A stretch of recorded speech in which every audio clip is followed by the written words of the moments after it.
Ladies and gents, welcome to GRX, and this is Imperium of Man, Warhammer 40,000 by the channel Templin Institute.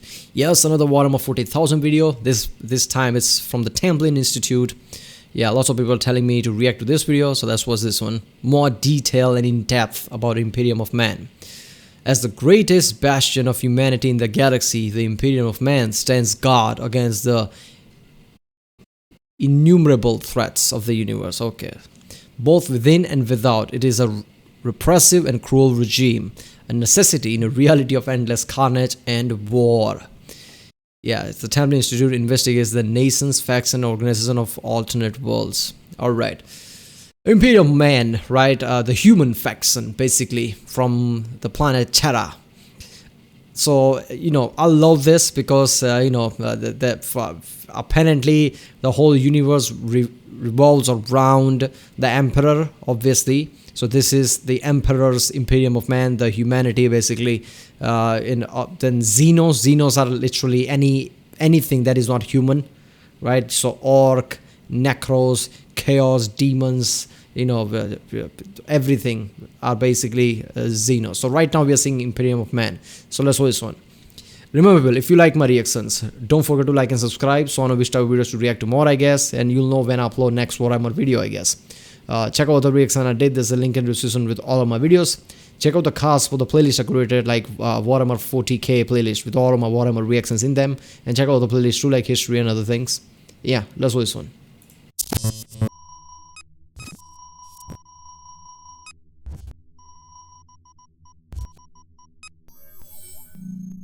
Hey everyone, just a quick note to say that our Patreon is now live, and at the time of this video, we've already smashed through our first 5 pledge goals. We've got a ton of new content coming, and more episodes every month, so if you'd like to vote on which spin-off gets made first and get some cool rewards for your trouble, be sure to check us out on Patreon. You'll find the link in the description. Thanks.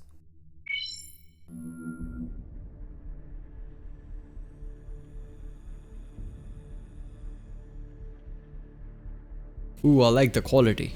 In the grim darkness of the far future, the worlds of mankind stand on the precipice of destruction. Beset on all sides by predatory alien empires and threatened from within by heretics, mutants, traitors, and worse. Yet even in this dying galaxy, in a time when peace has been forgotten and every hope seems lost, there stands a great bulwark between humanity and that which would destroy it. It is a power of unimaginable scale, in command of inexhaustible armies that hold back the eldritch terrors that await beyond. It is a regime built on benevolence and cruelty, repression and stagnation, irrational superstition and bureaucratic corruption. Eldritch, so isn't the Imperial Man's biggest enemy is, I guess, Chaos? They see Chaos as their biggest enemy, everything else they can crush or something like that. Obviously, Eldars are powerful, but yeah. So, which aliens are their constant enemy? Is it Chaos and Demons, or Eldars, or Tyrannids? Tyrannids, yeah, those things basically. Obviously, Orcs also attack them, and entire civilization disappears. So yeah. A nation tempered in the fires of endless war. This is good graphics. It is the 41st millennium. And rising from the light of ancient Terra stands boldly the great work of the Emperor, the Imperium of Man. It is commonly said that the Imperium presides over 1 million worlds, but the truth is far less simple. Every year its dominion waxes and wanes as new systems are colonized or conquered, and lost worlds are brought back into the fold, while elsewhere across the galaxy, planets are isolated and lost, taken by Xenos or brought to ruin by rebellion. The Imperium carries on only through the weight of its own immensity, ever expanding and ever declining. To think of it then as a single realm of defined borders and united territories is a fallacy. Against the enormity of the universe, even the Imperium is spread thinly, and its worlds might be separated by hundreds or even thousands of light years. Planets within the Imperium are separated as much by technology as distance. Even within a single system, one world might be home to advanced industries and enriched with great wealth brought about by interstellar trade, while another might exist in squalor, its medieval population worshipping imperial administrators as divine emissaries. This disparity is as much by design as by circumstance. Okay. There exists a great fear of technology that borders on superstition, and planetary governors might insist on restricting certain knowledge in order to keep their populations docile and subservient. The disparate and widespread nature of Imperial... Ooh, that is so good. So in Imperium of Man, basically, obviously there are scattered worlds that are part of it, not just Terra, right? Because, you know, how story goes, Emperor and, you know, his Primarchs basically, you know, took over lots of planets, right? And dominated. So among them, the Imperium of Man, the entity, right? And the, I guess, people in power, literally keep certain world under technology, right? Like restrict technology to people so they stay obedient. They stay servants of the, you know, Imperium of Man, basically. That is so fucked up and grim dark, basically. So for the good of the Empire, Imperium of Man, right? They decide that certain people shouldn't have certain things and certain people should have these things. This is really dark in itself. Imperial holdings makes cataloging them completely unfeasible, although entire armies of administrative staff spend their lifetimes attempting to do so. Instead, the Imperium is divided into 5 administrative zones known as segmentum. The segmentums of the Imperium span the entire galaxy, with the only limits to the Imperial domain imposed by the range of the Astronomicon, an immense psychic beacon projected by the Emperor of Mankind from within the Golden Throne. The beacon provides the means for the ancient families of the Navis Nobilite to plot a course through the otherwise incomprehensible dimension known as the Warp. This nightmarish realm is the primary method used by the Imperium for faster-than-light travel, and remains so vital that should the Emperor fail and the light of the Astronomicon be severed, then the Imperium would quickly collapse into chaos and darkness. The Emperor of Mankind remains the formal sovereign of the Imperium, although in the millennia since his body was shattered and entombed within the Golden Throne, the rule of mankind has fallen instead to the Council of the High Lords of Terra. Entrusted to interpret and enact the will of the Emperor, the High Lords carry out the day-to-day decisions necessary to govern the Imperium. Alright, this is confusing me. Interpret. Then, you know, one of the video I reacted yesterday, Lutin09, what is his name? You know, it said that, was it that video? I think that was the video where basically Emperor psychically tells, you know, his followers what to do, what not to do. So, which is it? This is really, you know, confusing me when it comes to Emperor. Because, you know, that is, you know, it changes the whole thing. Are they using Emperor as just a body so the warp stays available and they can interstellar travel and just create a whole religion around him? Clearly he doesn't want religion. Apparently he was, you know, properly atheist.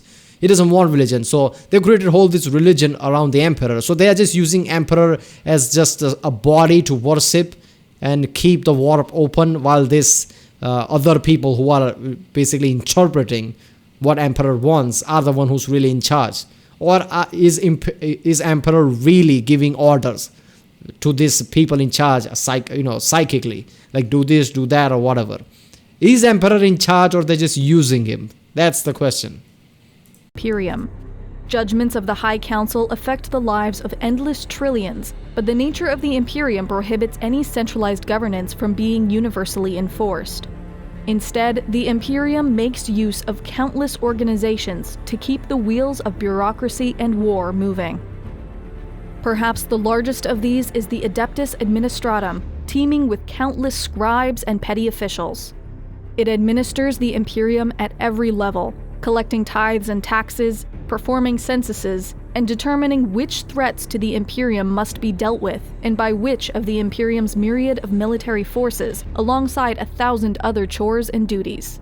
The Administratum is a maze of subdivisions, departments, and offices, some conducting programs that are no longer needed, while others may have been abandoned entirely, its clerks doomed to perform a menial task that's purpose has been forgotten. On Mars dwells the headquarters of the Adeptus Mechanicus, an ancient priesthood of technicians and engineers responsible for the construction and maintenance of all Imperial technology and equipment. Granted a level of independence unequaled within the Imperium, the Mechanicum is viewed with suspicion by the rest of the Imperial administration. Their forge worlds operate without oversight, and their religion is viewed as almost heretical. Above all, the priesthood of Mars covet knowledge, and they guard their discoveries with jealousy. Binding the Imperium together through faith is the... Yeah, also, that one thing that still stuck with me about when Bricky mentioned that they're basically massive robots or whatever they have, right? So the guy who was keeping that, going died. So they are so panicky about that situation that they make so to never shut it off. When they put in their, I guess, parking position, they make sure it just runs circle around until they need it. So they'll basically take it out again. They never shut it off because they're afraid it will never power back again. That small detail is so good. Adeptus Ministorum, the ecclesiastical hierarchy of the imperial cult, which spreads the universal worship of the God Emperor of mankind. Known commonly as the Ecclesiarchy, the organization wields considerable power. For what is that derives from? its authority from the common belief. Is that something from the game or they created themselves? That clip, because it was high quality graphics there. In the Emperor's divinity. Even by imperial standards, it is a complex and baffling hierarchy of priests, confessors, cardinals, and dozens of other ranks and titles. All across the Imperium, its agents guide the soul of mankind, purging heresy and inspiring true devotion.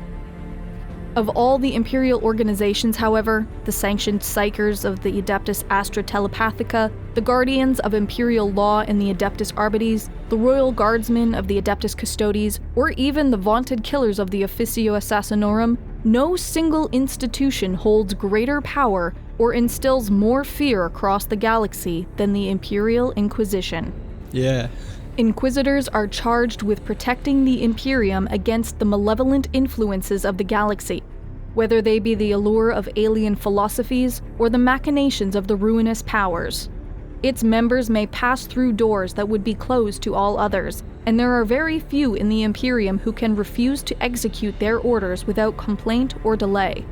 The Inquisition operates outside of the control of even the High Lords of Terra, and answer only to the Emperor and themselves.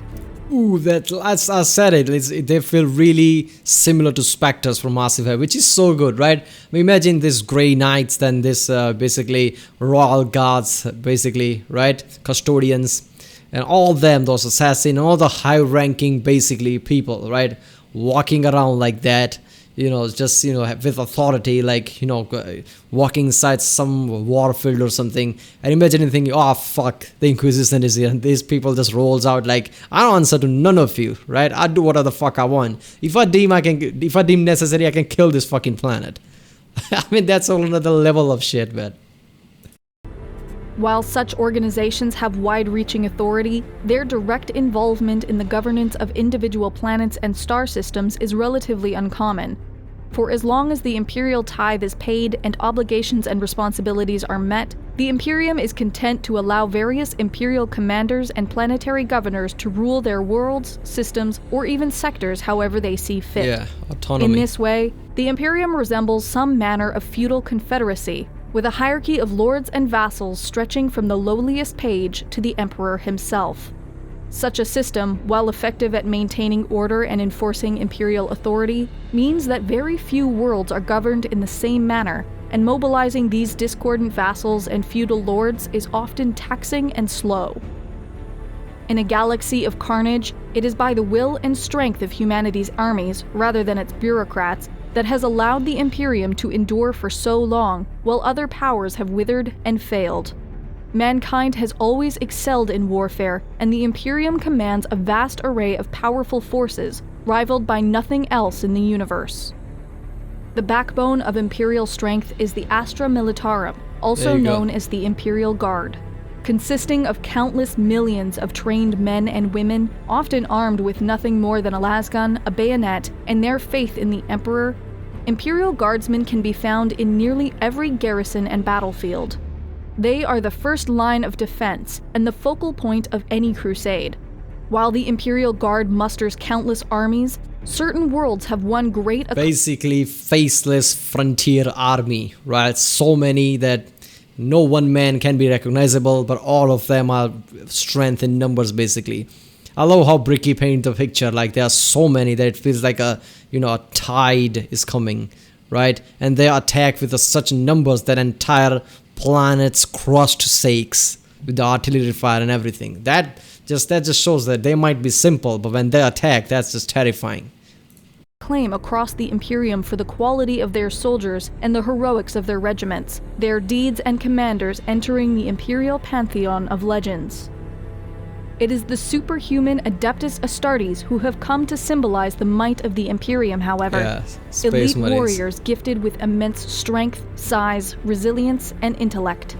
These Space Marines have inherited the traditions of the Emperor himself, and are one of the few forces available to the Imperium that can rapidly respond to a developing threat. The Astartes are divided between roughly 1,000 chapters, each with their own storied history and proud traditions.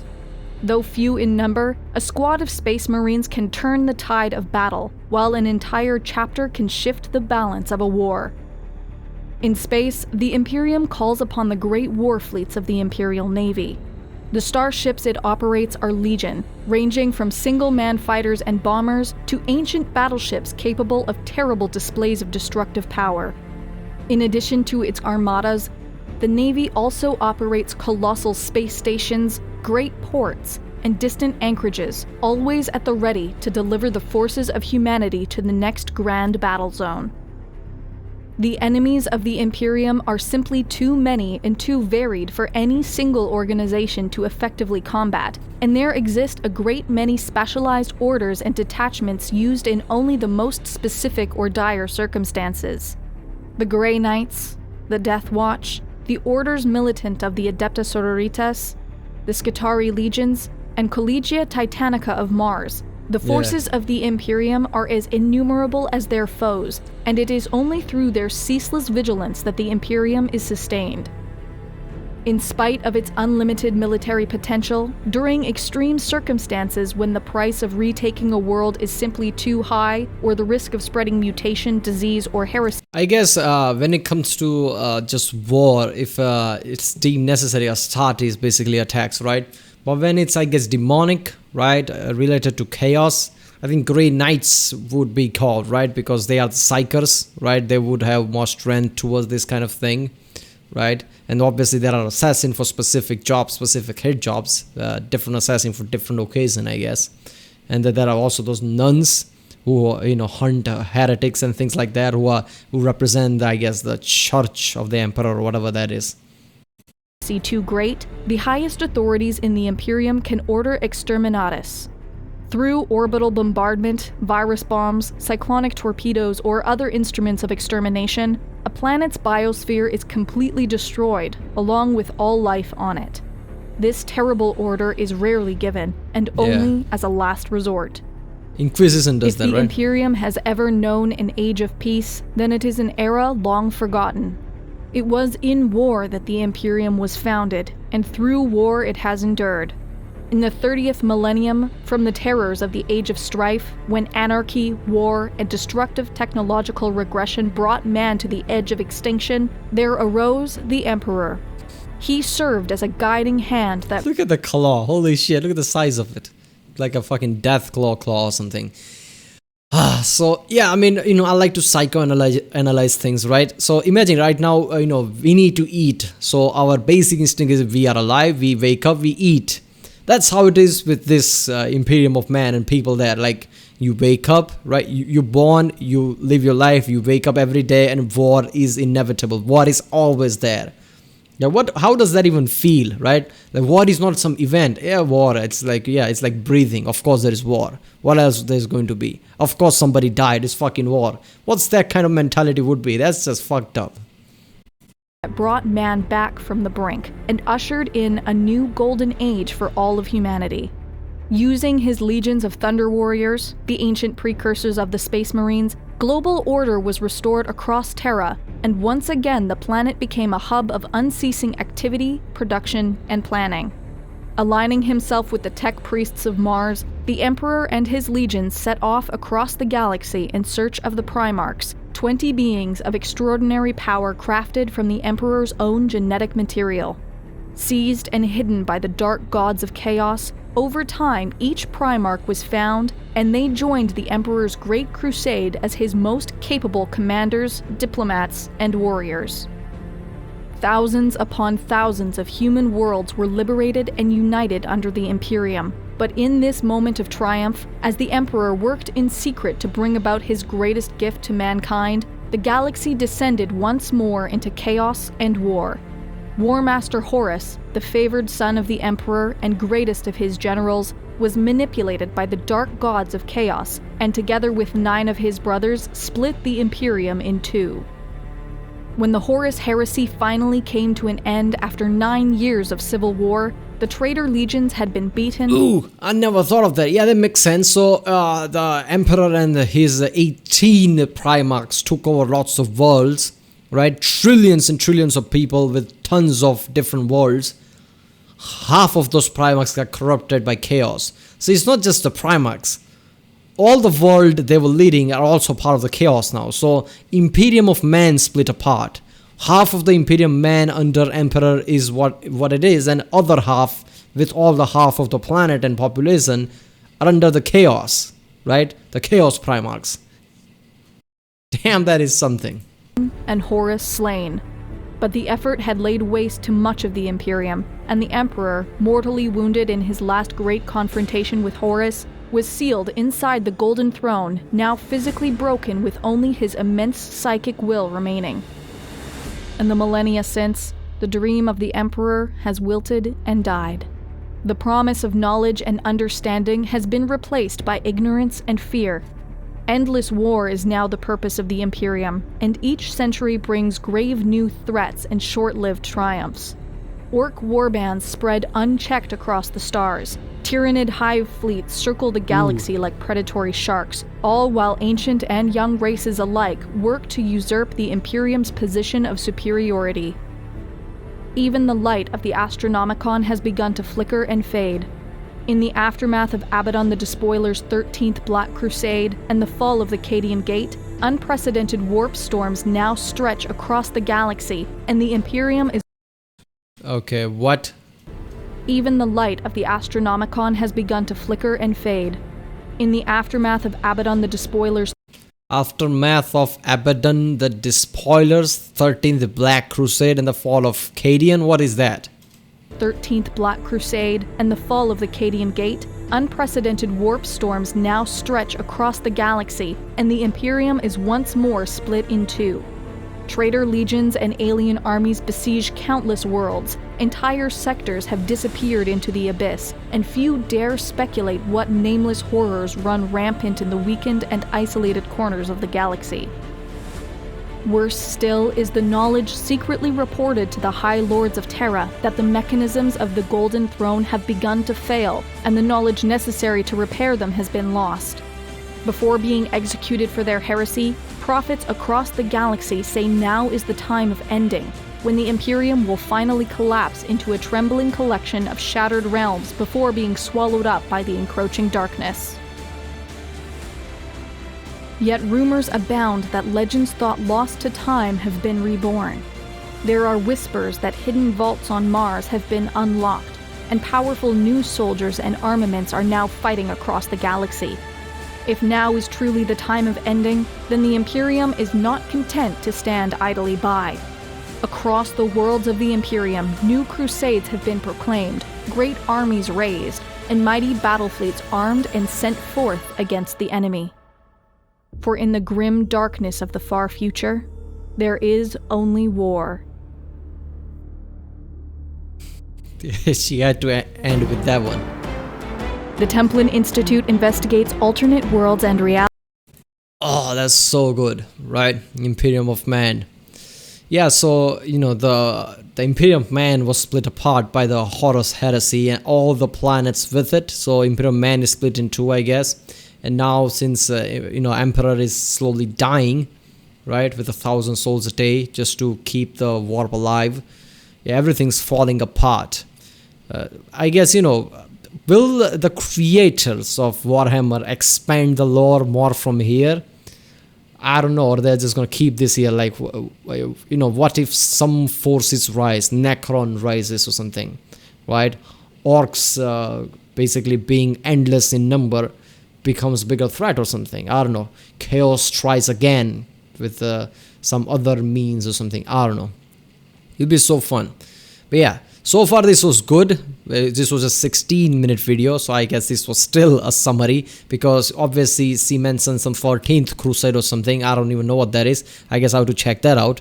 Somebody comment down what that thing is and where is the good video explaining that. I want to react to that, I guess. Right, people, that was Imperium of Man, Warhammer 40k by the Templin Institute.